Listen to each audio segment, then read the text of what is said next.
अस्सलाम। आज हम सी 3.1 चैप्टर 14 के पेज 11 में इसकी जो एक्सरसाइज है इस पे डिस्कस करेंगे। इसको स्टडी करते हैं और देखते हैं कि हमने लास्ट पेजेस में इसको किस तरीके से समझा और सुना है और कितना हमने इसको गौर से पढ़ा है। तो अभी इस पेज में हमारी जो सारी एबिलिटी है, जो जितनी हमने इस पर मेहनत की है उसका अंदाज़ा हो जाएगा। तो नंबर 1 में list 4 main inspection point of the welding consumables and comments on each point in relative to MMA electrodes। यहाँ पे इसको जो है वो डिस्कस करेंगे। तो यहाँ पे उसने वो कह रहा है कि इसके जो बाकी के इंस्पेक्शन पॉइंट हैं जो इस कंज्यूमेबल के, जैसे उन्होंने नंबर 1 में साइज़ है उसका, जो वायर डायमीटर, उसकी जो लेंथ इलेक्ट्रोड्स की। तो साइजेस में उसका जो वायर का इलेक्ट्रोड्स का डायमीटर है और इलेक्ट्रोड की लेंथ है उसको चेक करना। तो नंबर 2 में उसकी जो टाइप्स और स्पेसिफिकेशन है, तो नंबर 2 में उसकी टाइप्स और स्पेसिफिकेशन है कि वो कौन से मेटल का है और किस मेटल पे उसको वो यूज़ करेंगे। तो नंबर 3 में यहाँ पे उसकी जो कंडीशन है कि जो कंज्यूमेबल है उसकी कंडीशन को चेक करना, कहीं उसकी जो फ्लक्स कोटिंग है वो डैमेज ना हो, उसमें रस्ट वगैरह ना हो, क्रैक्स, चिप्स या इस तरह का उसमें कोई ह्यूमिडिटी ना हो, और उसके अलावा जो फिलो वायर है उसमें कोई रस्ट वगैरह ना हो। और उसके अलावा जो बेसिक फ्लक्स हैं जैसे कि फ्यूज़ और बेसिक फ्लक्सेस हैं, और उसको प्रॉपर तरीके से चेक करना, उसमें ह्यूमिडिटी और मॉइस्चर वगैरह ना हो। और उसके अलावा नंबर 4 में इसका जो है वो स्टोरेज कंडीशन है। बेसिक इलेक्ट्रोड जो एमएमए के इलेक्ट्रोड उनको प्रॉपर तरीके से स्टोरेज होना चाहिए, जैसे कि उनको बैक होना चाहिए 300 टू 350 सेंटीग्रेड के लिए 2 आवर के लिए।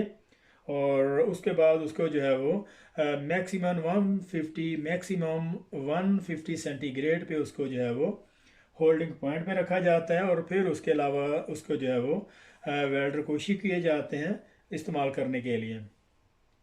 तो इसी तरीके से फिलो वायर है उनको भी जो है वो ड्राई होनी चाहिए। और इसके अलावा जो फ्लक्सस हैं, जो अग्लोमेरेटेड या फ्यूज फ्लक्सस हैं, उनको जो है वो प्रॉपर तरीके से उनकी रिक्वायरमेंट के मुताबिक, डब्ल्यूपीएस के मुताबिक उनको जो है वो स्टोर होना चाहिए। और वो भी जो ह्यूमिडिटी फ्री होना चाहिए, उसमें नमी के जो अमकानात हैं वो बिल्कुल ज़ीरो हैं, और इसी तरीके से जो वेल्ड इम्परफेक्शन है उससे सेफ रखा जा सकता है।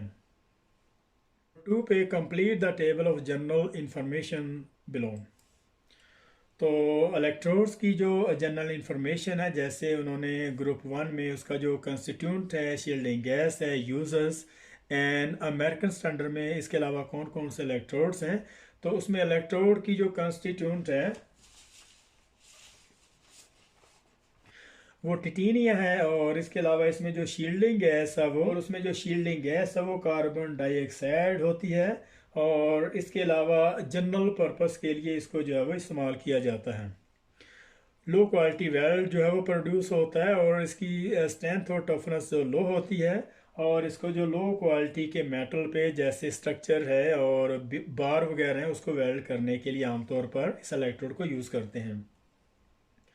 और इसको जो AWS अमेरिकन स्टैंडर्ड में ये A.5.1 में आमतौर पर ये इलेक्ट्रोड की कैटेगरी आती है, जिसका नंबर 6013 है।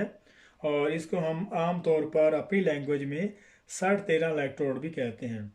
तो यहाँ पे नंबर 2 में इसके जो बेसिक इलेक्ट्रोड्स हैं, इसमें कैल्शियम कंपाउंड्स हैं, और इसमें जो कार्बन डाइऑक्साइड इसमें जो है वो इस्तेमाल होती है, और हाई क्वालिटी का वेल्ड मेटल देता है। और इसकी जो स्ट्रेंथ और टफनेस वो भी हाई होती है, और इसके अलावा इसमें हाइड्रोजन जो है वो कम होता है। और इसको 1718 है, इसका नंबर 7018 है। और ये जो हाई क्वालिटी का वेल्ड मेटल मेन स्टीम है जैसे, और ये इलेक्ट्रोड्स आमतौर पर जो हैवी इंडस्ट्री जैसे क्वालिटी वाइज इसको जो है वो यूज़ करने के लिए इस्तेमाल किया जाता है। और उसके अलावा नंबर 3 में जो है सेलुलोज है, इसको जो कंस्टिट्यूट इसका सेलुलोसिक है, और इसमें हाइड्रोजन और कार्बन डाइऑक्साइड इसमें यूज़ होती है। और आमतौर पर जो शील्डिंग गैस दी जाती है वो हाइड्रोजन को प्रिवेंट करने के लिए, लेकिन यहाँ पे डायरेक्टली जो हाइड्रोजन है वो shielding gas as a use की जाती है। तो इस इलेक्ट्रोड को वेल्डिंग करने के दौरान बहुत ज़्यादा केयर करने की ज़रूरत है। तो इसकी जो आमतौर पर पाइप रूल रन के लिए इसको इस्तेमाल करते हैं। स्टोव पाइप के लिए, स्टोव पाइप को वेल्ड करने के लिए आमतौर पर 5G पोजीशन में इसको इस्तेमाल करते हैं। और इसका जो नंबर है, इलेक्ट्रोड का नंबर है 6010, 60 इलेक्ट्रोड्स। तो नंबर थ्री में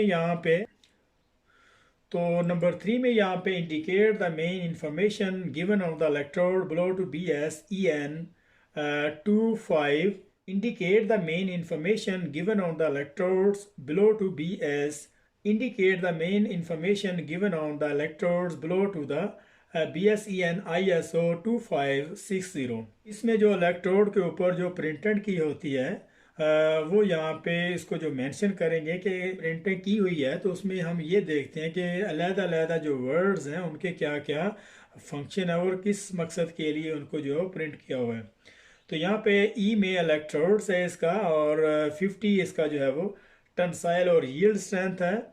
और इसी तरीके से इसका जो 4 है ये इसकी जो टफनेस वैल्यू होगी। और यहाँ पे हम जो है 4 में टफनेस लिखेंगे, यहाँ पे टेंसाइल और यील्ड स्ट्रेंथ होगी। तो यहाँ पे 3Ni, तो 3Ni में इसका जो केमिकल कंपोजिशन है।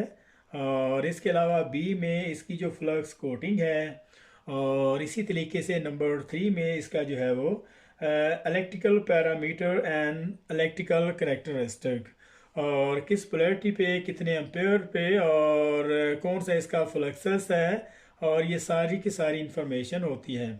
तो इसके अलावा नंबर 1 में इसकी जो वेल्डिंग पोजिशनल है, ये कौन सी वेल्डिंग पोजीशन पे जो है वो ये इलेक्ट्रोड्स काम कर सकता है। तो नंबर 1 में ये तकरीबन सारी वेल्डिंग पोजीशन पे काम कर सकता है। जिस इलेक्ट्रोड पे नंबर 1 लिखा होगा यहाँ पे, तो मतलब ये सारी वेल्डिंग पोजीशन पे ये इलेक्ट्रोड जो है वो काम कर सकता है। 2 है तो फिर इसकी जो वेल्डिंग पोजीशन है वो चेंज हो सकती है, वो फिर उसको जो है वो उस हवाले से देखेंगे। H10 में इसका जो हाइड्रोजन बैकिंग है। तो नंबर 3 में इसका जो आर करेक्टरिस्टिक और उसकी जो वैल्यू है, कौन सी एम्पेरिटी है, और इसके अलावा नंबर इसकी जो वेल्डिंग पोजीशन है, और इसके अलावा H10 low hydrogen potential after baking. तो नंबर 4 में यहाँ पे identify and positive recognition point of the fuse agglomerated SAW fluxes. तो फ्यूज और अग्लोमेरेटेड फ्लक्सेस के जो रिकॉग्निशन पॉइंट हैं, तो फ्यूज में कौन कौन से हैं और अग्लोमेरेटेड फ्लक्सेस में कौन कौन से हैं। तो यहाँ पे फ्यूज फ्लक्सेस में हम ये लिखेंगे कि इसका जो हाई टेम्परेचर पे इसको जो बैक किया जाता है, और ये ठंडा होने पे ये सेम इसी तरह कलर शीशे ग्लास की तरह लगते हैं। और इनको जो स्मॉल पार्टिकल में इनको जो है वो पल्वराइज किया जाता है। और इसकी जो शेप है वो हार्ड होती है, रिफ्लेक्टेड होते हैं, वो एक जैसे नहीं होते, और इनको हाथ से जो है वो क्रश नहीं किया जा सकता। दूसरे एलिमेंट और कंपाउंड इसमें मिक्स नहीं किए जाते, क्योंकि इसका हाई टेम्परेचर होने की वजह से वो डिस्ट्रॉय हो जाते हैं। और इसकी जो वेल्ड मेटल की जो क्वालिटी है, जो मैकेनिकल प्रॉपर्टी है, वो भी लो होती है। और इसके अलावा इसका जो स्लैग है उसको डिटैचेबल करना डिफ़िकल्ट है। तो अग्लोमेरेटेड फ्लक्स में यहाँ पे ये बेसिक टाइप होते हैं, और इसमें बहुत सारे दूसरे एलिमेंट और कंपाउंड इसमें जो है वो ऐड किए जाते हैं। और इसको जो है वो हाथ से क्रश करना इसको जो है वो ईजी है, और इसको फ्राई भी किया जा सकता है, इनको कलर भी कर सकते हैं। और बहुत सारे दूसरे एलिमेंट और कंपाउंड इसमें जो है वो ऐड किए जा सकते हैं। और इसकी जो यूज़बिलिटी है वो अच्छी है, और इसकी जो टफनेस, टेंसाइल स्ट्रेंथ और मैकेनिकल प्रॉपर्टी है, वेल्ड मेटल की जो क्वालिटी है वो भी अच्छी है। और इनको हाथ से रिमूव करना जो है वो डिफ़िकल्ट है। तो नंबर 5 में यहाँ पे complete the table of information below for the MIG MAG welding gases. तो मिग मैग वेल्डिंग की जो गैसेस हैं उनकी इंफॉर्मेशन यहाँ पे नीचे दी हुई है। तो उनके जो फिल करने वाली जो टेबल रहता है उसको आप फिल करें। तो गैस टाइप में जो argon plus 5 to 20% carbon dioxide है, तो ये मैग वेल्डिंग